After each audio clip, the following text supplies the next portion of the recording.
This might be the last message of the disciple topic. Na, what's the meaning of the disciple? Ito, mamaya, bibigay ko yung meaning niya. Ito lang ang subtitle natin is Following Jesus in Today's World. As disciples. Ngayon, tanungin ko kayo. Alam niyo yung word na EGI, ano? ano yun? EGR. Alam niyo yung EGR? Oo. Term na natin dito sa Life City Church to eh. Extra required, extra grace required person. Hindi na natin nilagay yung P, yung person. EGR lang, extra grace required na tao. Ito yung mga tao na, kayo nga, paparinig sa inyo para tayo. Kasi, kahapon, nag-conduct ako ng training at saka ng workshop and encounter ng Lead Like Jesus. So, ngayon, nasa mind ko pa rin yung para akong trainer pa rin na interactive. So, pag-interactive nga tayo, pag narinig nyo yung extra grace required person, anong nasa isip nyo na klase ng tao? Pasensyos. Hindi. Ikaw yung magiging magpapasensya dun sa tao na yon. Kasi itong tao na to ay mahirap pakisamahan. What else? Yung mga taga Facebook Live, pwede kayong mag-chat. Mahirap ka banding. Corny. Pwede. Oo. Parang may hugot kayo Parang may hugot kayo. Ito yung mga tao na tama ka, Alexis, nakakainis. Yung walang mabuting ginagawa sa'yo. Yung parang lahat na lang, ikaw ay hinuhusgahan, may pinta sa'yo, masama. Ito yung tao na pagkakita mo pa lang, kumukulo na yung dugo mo kahit walang burner yung katawan mo. Yung naiinis ka at saka yung kailangan mo ng kabaitan at kabutihan ng Diyos para mo siya mahalin. Think of a person like that. Carlos, wag mo sikuhin si Tina. Oy, Tina, wag mo si Carlos. I think of a person na ganun sa buhay mo. Possible nandito, possible na wala. Pag wala kayong maisip, ikaw yun. Ikaw yung EGR. Pero in one way or another, all of us are EGR. Kasi all of us, merong sablay. May sablay tayo lahat eh. At kahit disciple na tayo or follower na tayo ni Jesus, may pagka-EGR pa rin tayo. Tanggapin natin yun. Dun sa when I do training, meron akong favorite topic na Johari's window. Alam niyo yung Johari's window? Merong 4 na pane yung window na yon. 2 psychologists thought of it. Yung isang is open self, yung pagkatao mo. Open self, kilala mo kung sino ka at alam ng tao kung sino yon. Meron tinatawag na blind self, na ibig sabihin, hindi mo alam kung sino ka. May area na alam ng ibang tao, pero hindi mo alam. Eto yung karamihan ng mga EGR, hindi nila alam na meron silang kapintasan. Merong gist, pero ayaw tanggapin, ayaw mong tanggapin, na yun yung masama mong ugali. Mind you, lahat tayo may masamang ugali, ha? Huwag kayong tatanggi. Kahit ako, definitely, I know, pag wala ako, pinag-uusapan nyo ako. Si Kuya Prudy, ganyan yan eh. Labas sa ilong. Now, all of us have that. Kaya kailangan nating magkaroon ng transformation. Kailangan nating magkaroon ng change. As disciples and followers of Christ, we needed to grow. We needed to develop. We needed to mature in our character. We do not need to stay bad in who we are and what we are. Kaya nga sa Bible, born again pag ipinanganak ka, yung mga baby, pag ipinanganak, nananatiling 2 2-year-old na, 24 months na, pero baby pa rin, something is wrong. Di ba? In our spiritual life, when we are born into the family of God and we become followers of Christ, at nananatili at hindi ka nagmamature, hindi ka spiritually nag-grow, hindi ka emotionally nag-grow, hindi ka characteristically nag-grow, it means something is wrong with your health, your spiritual health. It's the same thing with our life. Yeah? So we need to grow. Ngayon, what is the mission that we have at Life City Church? Meron ba? Yun, ang title natin is ano. Balik tayo doon. To lead people, ano yan? Ang mission natin? Kayo na nga ang magbasa. 1, 2, 3, go!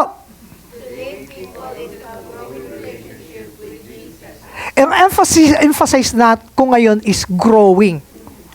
Pag hindi tayo nag-grow, something is really wrong with your spiritual health. We need to grow. We need to mature. Ito yung si Kuya Arnold nyo, nagbigay ng definition ng what is a disciple or a follower of Christ. Kasi ito yung batayan natin, lalim no? Tagalog na batayan. Ito yung basis natin. Kasi dito tayo ngayon, Taglish na tayo sa Life City Church. Especially if we're going to minister to the community out there. Ngayon, ano ang basis natin? Ito yung picture natin on what is a disciple of Jesus. You could be like that. You could probably becoming like that. So, ano ang definition natin sa disciple? A disciple, ulitin ko ha, babasahin ko, a disciple is a person who is following who? Jesus. At ano? Is being transformed by Jesus and is committed to the mission of Jesus. Ito yung, today, ito yung ating focus. Alexis, can we, yan. Ang focus natin is being transformed by Jesus, by being changed by Jesus, by growing in Jesus. Pag-uusapan natin, papaano ang system natin, ang process natin dito sa Life City for you to be transformed by Jesus, for you to be changed by Jesus, for you to grow in Jesus, for you to mature. Ganun ako nang, hindi ka nahihilo sa akin. Mature in Jesus. Okay. Sana yung mga nanonood hindi nahihilo sa akin. So ito yung highlight natin today. Ito yung focus natin today. And here is what we really believe in Jesus. Here at Life City. At Life City, life change, transformation happens, your growth happens best in the context of relationship. Hindi ka pwedeng mag-grow, hindi ka pwedeng mag-transform, hindi ka pwedeng mag-change pag wala kang karelasyon. Paano yun? Hindi masusubukan ang kabaitan mo pag ikaw ay nakakulong sa isang room na sarili mo lang. How will it be? Di ba? How will you change? Natatawa si Mike kasi alam niya, totoo yun eh. It doesn't mean to say na mag-asawa ka kaagad or mag-asawa ka or it means you build a relationship. You best change when you are in a relationship. Asawa man yan, boyfriend, girlfriend man yan, kaibigan man yan, family man yan. Makikita yung life change mo sa context ng relationship. This is what we strongly believe here at Life City Church. Here's another thing. Sa context, sa mindset ng church. You can change with a sermon. Kaya ang ganda, every Sunday, meron tayong message at saka uma-attend kayo para alam nyo yung ano yung babaguhin ko this week. O kaya ano yung babaguhin ko from the message that I'm going to hear for the next month. At iko-convict ako ni Lord. Ano? Tapos, when you read the Bible and when you pray, pwede ka mag-change. Kaya lang, the best way to change is when you are in a relationship. Every relationship is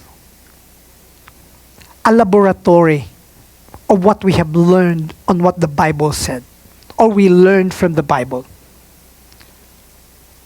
The laboratory ito, every relationship. Ang church is a laboratory. It is where what we have learned in the Bible will be put to test. Hindi mo ito matetest. Hindi mo matetest ang natutunan mo sa Bible at saka sa sermon at ang nabasa mo sa Bible kung wala kang karelasyon or kung wala kang pinagpapraktisan nung natutunan mo na yon. Hindi mo napafocus ako sa mag-asawa ni Carlos tsaka ni Tina kasi sila yung bagong kasal. Di ba, Carlos, hindi mo matetest yung patience mo lang. Kay CJ lang. But best na makikita yung patience mo kay Tina at kay Gwen. Ba? Sino bang pwede kong pang pagtuunan ng pansin? Wag na. Magiging... Pero okay lang na binibigay ko kayong example, no? Ako sa aking place, sa unit ko, wala akong kasi nag-iisa ako din. Pag nagluluto ako na sunog, okay lang yun. Hindi ako magagalit sa sarili ko. Kasi ako lang yun eh. Pero probably, if somebody is cooking for me at nasunog at gutom na gutom, alam nyo, ang test sa akin, yung kabaitan ko, ay pag gutom ako. Kasi pag gutom ako, ang dali ko magalit. Huwag nyo akong gugutumin. Kaya yun matetest ako doon na kanino yung magiging focus ng galit ko. Diba? Every relationship is a testing venue where what the Lord is telling you to become and for you to be transformed. So, bakit ang topic natin ngayon ay one another?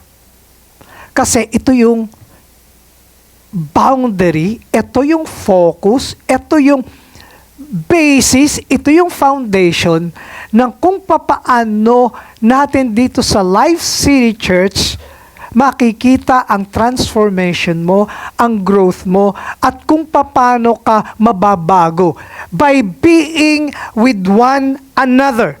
And that's the reason why in the Bible there are a lot, particularly in the letters of St. Paul to the Christians, to the believers, to the followers, on how to love one another. On how to be one another. Na ito yung panininiwalaan natin sa Life City Church. Kasi, again, we believe at Life City Church, this is the testing ground where we will be transformed by being with one another. British? Paiba-iba yung English ko ngayon ah. Tagalog, English, British. American. Pinapasaya ko lang kayo kasi kahit tayo ganito karami, buti do dumating ang pamilya ni Fofo na puno ang isang linya, ang isang row. Let's see ano yung mga hindi ko na-quotein ang lahat ng verses. Pero yung mga kung paano at kung saan natin ifo-focus, kung paano tayo magpa-practice with one another on the learning and loving relationship with each other. Ang galing na ating gustong-gusto ko talaga ang technology natin yun. Hawakan ko lang yung TV, mababago na. Yung monitor, nababago na. Ang sabi ni Lord, ni St. Paul sa letter natin, love one another.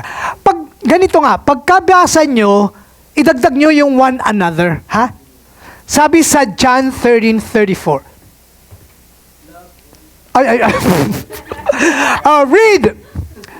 Be devoted to one another, honor one another above yourselves. One another. Wow, wala na yun.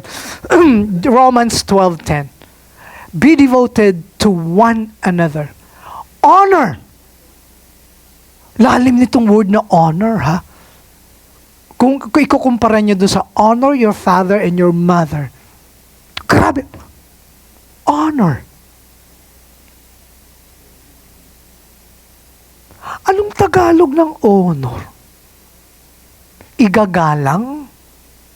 Bibigyang pugay? Lalim again, ano? Bibigyang pugay? I-honor mo. Honor one another. Hirap i-honor yung kasama mo sa life group na ang kulit. Bakit, Mike? Ikaw ba yun? Eto pa. Eto. 1, 2, ready, go! Yun. Live in harmony. Saan nyo naririnig yung word na harmony? Sa music. Have you attended a concert ng isang orchestra? Alam nyo, nung una akong naka-attend nung ganun. Nung unang panahon, bata pa ako eh. Nung bata pa ako, ang tanda ko na ngayon, I'm 56. Hindi lang halata. Okay. Di nyo nakuha yung joke na hindi halata na matanda. Alam niyo yung vinyl na, yung plaka, dun, could you imagine, abutan ko yun, bata ako. Dun pa lang ako nakakarinig ng tugtog ng orkestra. Kasi, sa amin, mayroong ganong mga vinyl na, mayroong, hindi naman yung ginaganon, mayroong saksak na at saka may battery. Yung ano, napapakinggan ko yung tugtog ng isang orchestra nung maka-attend ako ng totoong concert. Sabi ko, yung pala yung instrument na naririnig kong gano'n, yung matining, yung masarap pakinggan, pero harmoniously nagkakasama. Sabi ko, wow, nakanganga as in. Nung una kong umattend, nakanganga talaga ako. Kasi ang ganda ng harmony. We are called to be harmoniously living with one another. Ibig sabihin, ang sarap sa pandinig at sa paningin ng tao na, could you imagine si JP is harmoniously living with Dave. Si Clark then is harmoniously living with Kuya Paul.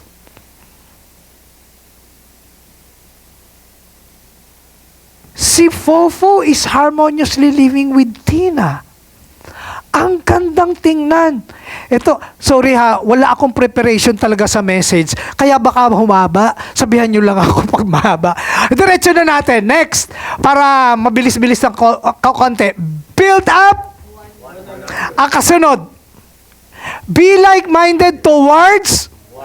Yung build up, yung ibig sabihin, itutulungan mo siyang maging mabuti ang kanyang ugali, character. Be like-minded. Iisa yung ating iniisip lalo na sa pagtayo ng ating Life City Community Hub. Ganda. Okay, next. Ito, naku, napakahirap nito. Accept. Ang hirap dito. Pero we are called to do that. Next. Admonish. Anong? Yung admonish. Admonish. Ano pa? Ito, madali ito. Ito yung pinakamadali. Greet. I-greet mo nga yung katabi mo. Sabihin mo, hello. Yan. Greet one another. Ito madali. Kaya ito i-practice natin. Para magsimula tayo doon sa mga kasunod. Ano pa? Ito. Medyo lumilevel up na to. Care for? Medyo careful, be with one another. Hindi. Care for one another. Next. Eto, medyo talagang level up na to. Serve. Ano pa? Ay, ito talaga sa totoo lang. Level up to. Bear one another's burden. Kung ano yung bit-bitin ng isa, bibit-bitin mo rin. Tulong-tulong tayo. Ito nakikita ko, this will be very applicable sa atin, lifers, sa pagbabit-bit natin sama-sama while we are building the Life City Community Hub. Kami ni Mike, madalas tayong nagkakasama papunta na doon, no? Okay. Go. Ay, ito isang napakahirap talaga sa totoo lang. Pag na-offend ka ng isang lifer, nakaka-frustrate, di ba? Pero, forgive. Hirap. Pero the Lord is calling us to forgive one another. If I have a video of this. I don't know if you have seen that. I posted it in YouTube. My YouTube channel ako. Welcome to my channel. Panoorin nyo to, yung how to forgive. Paano ko ginagawa ang pag-forgive. Ito pa rin. Be patient with. Oh my goodness. Hirap maging patient. Ako, maiksi yung PC ko eh. Next. Be kind and compassionate to. Palalim na ng palalim, no? Submit to, particularly to the leadership, and particularly to your life group leaders. Submit. Talagang totoo nangyayari yung, wag kang mag-change sa'yo, pahihipo ang, look to the interest of, tingnan nyo, ano ba yung kanyang hilig, ano yung gusto niya, tingnan mo, para maintindihan mo. What else? Kanina, inulit lang natin, bear with, yung kanina, bear the burden of one another, ito, with one another, i-bear mo lang, kung ano lang kanyang, yung pagkatao niya, bear with one another. Isa rin sa pinakamahirap to, yung, could you bear the characteristic of the person that you do not want? Ito maganda, lalo na sa a little bit matured Christian. At saka, kung halimbawa meron kayong i-invite to come over to Life City Church, tapos i-develop mo, would like them to become disciple, teach them.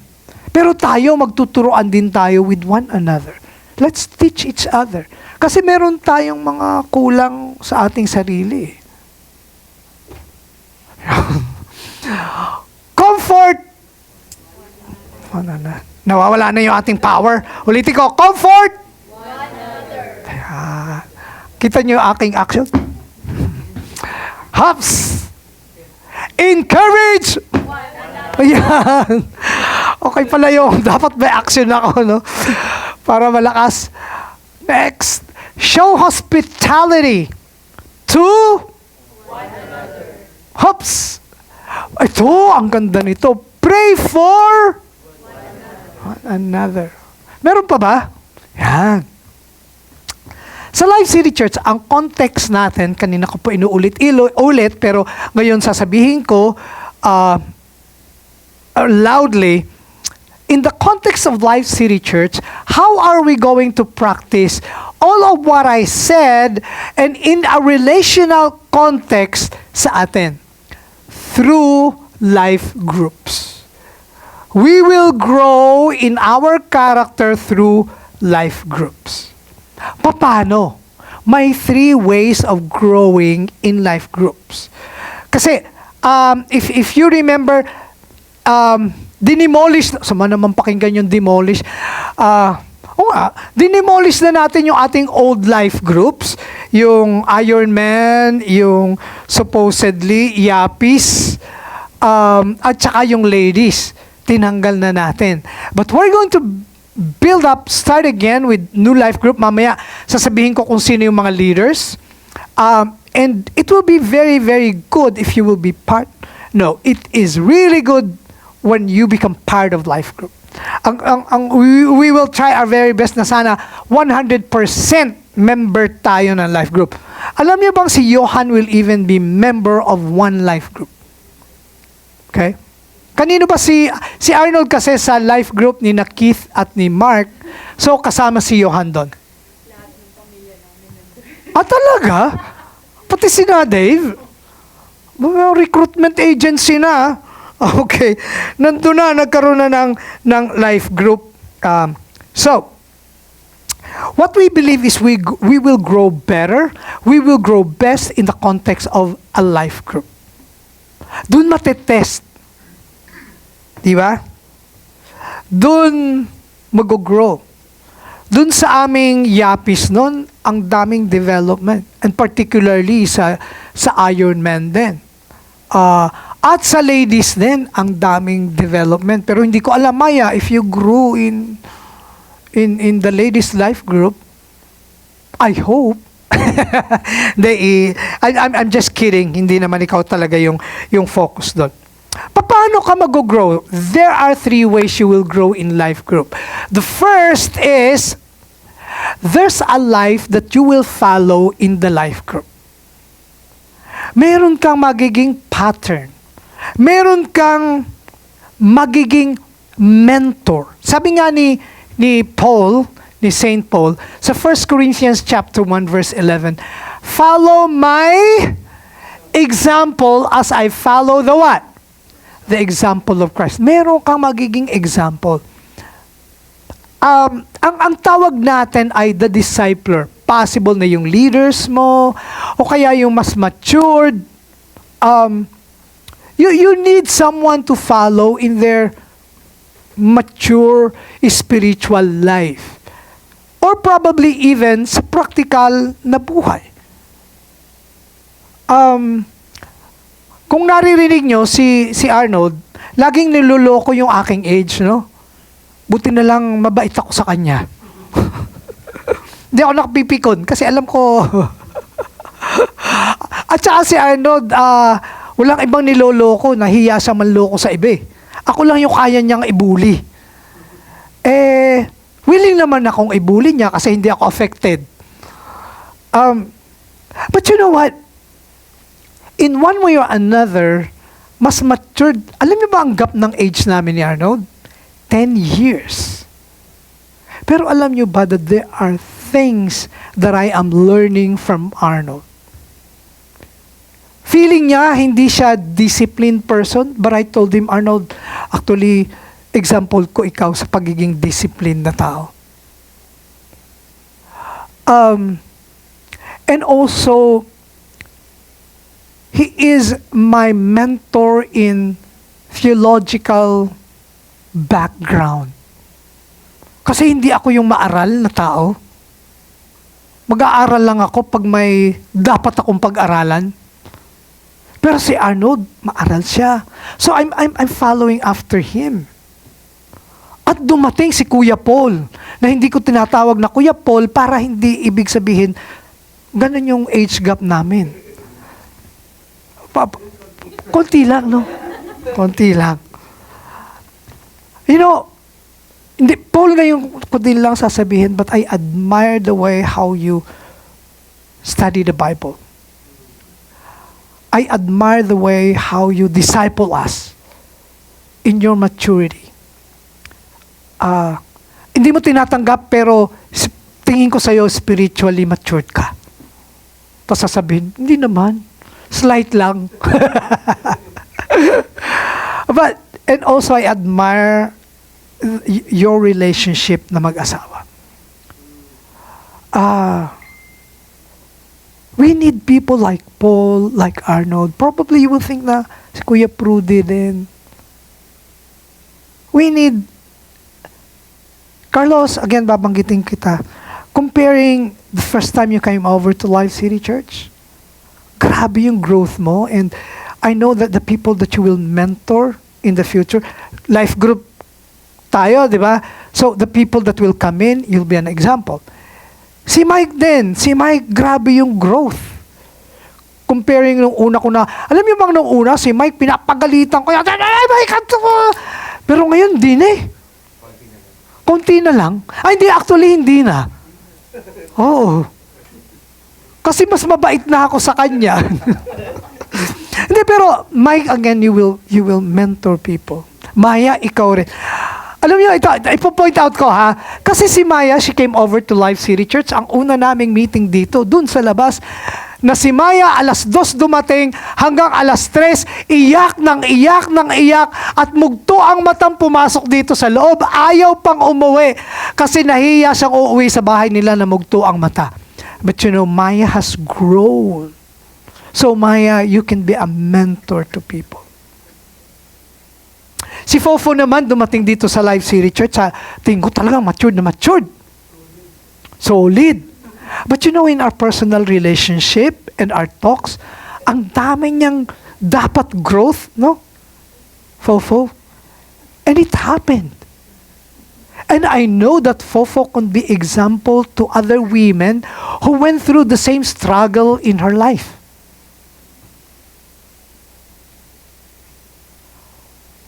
We need you to be pattern of those who will come into Life City Church. Alam niyo, I am picturing that when we are going to have the hub already, ang daming tao magfa-flock. Kasi we will be serving the community for free and they will be attracted to the church. And you will be the one to mentor them how to become fellow devoted followers of Christ. Ha? Yun ang isa kung paano ka magmamature. Meron kang ifa-follow. Magiging mentor mo. Ano pa? Next.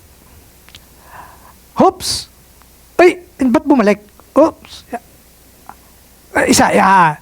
There's a life that you follow. Next. Pakipindot. There's a life that you'll walk along with. Ito yung hindi siya mas matured sa'yo, o kaya kahit mas matured sa'yo, but ito yung you will walk side by side. Oo, body-body. Ito yung tinatawag nating accountability partner. Maging accountability partner mo. Ito yung kaibigan mo na pwede kang mag-open up sa kanya. At ito yung kaibigan mo, ito yung magiging mentor mo and at the same time, accountability partner mo na hindi ka nahihiya o kaya kung mayroon kang ikinahihiyang sabihin, siya yung mag-a-approach sa'yo o kaya ay mag-o-open ka sa kanya na hindi siya matatakot na sabihin sa'yo kung ano yung tama at mali. Kasi dito sa Life City Church, at saka ang growing disciple, hindi uso sa atin yung kung saan ka masaya, susuportahan kita. No. Ilonggo, yan yung sa TV, no? Sabi niya, kung diin ka masaya, suportahan ta ka. Dito sa Philippines, dito sa Life City, hindi natin yun gagawin. Kung nakikita nating mali, we will talk to you about it. Nako. Si Carlos lagi ang sinasabi ko, at saka si Mike, at saka si Clark. Clark, kasama ka na ngayon. Alam niyo itong tatlong to, sila yung tatlo na nasasabihan ko kung ano yung nakikita kong mali sa buhay nila. Na hindi ako takot na magagalit sila sa akin. Okay lang silang magalit sa akin. Wala silang choice, kuya pa rin nila ako. Magkakasama pa rin tayo hanggang ngayon. Si Clark nga, ampung ko na yan. Ang treatment ko sa kanya, anak ko siya eh. Hindi lang Kasi, ang ganda nitong verse na to, sa Proverbs, as iron sharpens iron, so one man sharpens another. Ang iron, hindi, yung kutsilyo, hindi yan magiging sharp pag hindi isa-sharpen sa kapwa iron niya. Pag sa bato, hindi masyado. Pero pag iron sharpener, ay, ang ano niyan. Bumili nga ako na isang set ng, sabi nila, Japanese knives with scissor. May kasama siyang yung rod na parang nagbabayolin, nagtsetselo. Pero doon ako nagsa-sharpen para matalas yung ko. We grow when somebody confronts us. When somebody have difficult conversation with us. We will grow. We will develop. Next. Number 1. Sige nga, basahin natin. There's a life that you follow. Number 2, there's a life that you walk along with. And last but not the least, in how we grow in life group is, there's a what? A life that you will lead. Ito yung sinasabi ko kanina, that when God leads people at Life City Church through Life City Community Hub, there will be people that will come in and they will grow in Christ.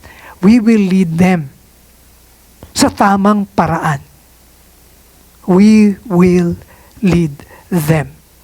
Kasi they need to grow. They need to develop.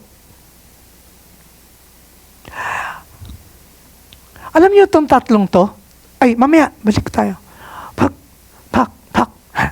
Alam niyo itong tatlong to? Tayo to. Life that you will follow. Isipin niyo, sino yung nagli-lead sa inyo ngayon? May mentor sa inyo ngayon sa Life City Church. Just think, huwag niyo nang sabihin. Isa o dalawa. Okay. Tapos sino yung you are walking along with sa growth mo? Meron? Yeah, meron. And then last but not the least, konti pa lang tayo, pero sino yung mini-mentor mo? Sino yung nililid mo? Pag wala pa, look for someone. Kung wala pa kayo nito, nung fina-follow mo, at saka yung ililid mo, look for someone. Kasi you will grow, you will develop in the context of our life group system.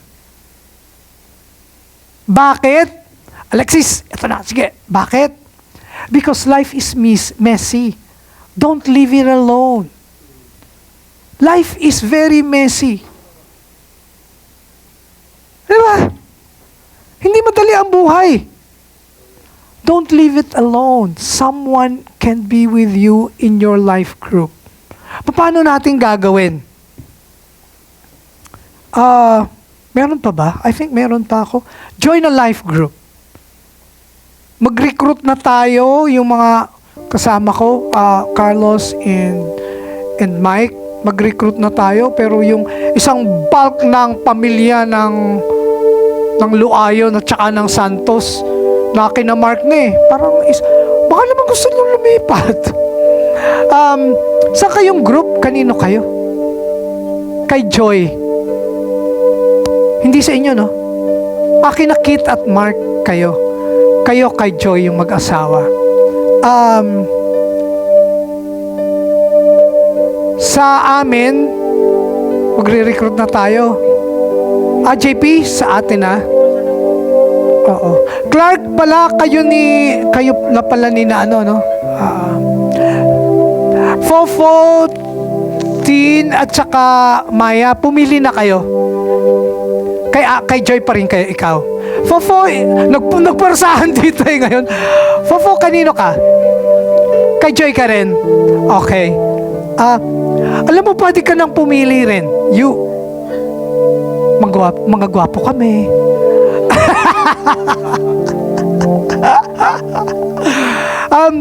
Pati yung mga youth, let's choose kanino. Okay? So, Clark, sa inyo si Fofo at saka si Maya.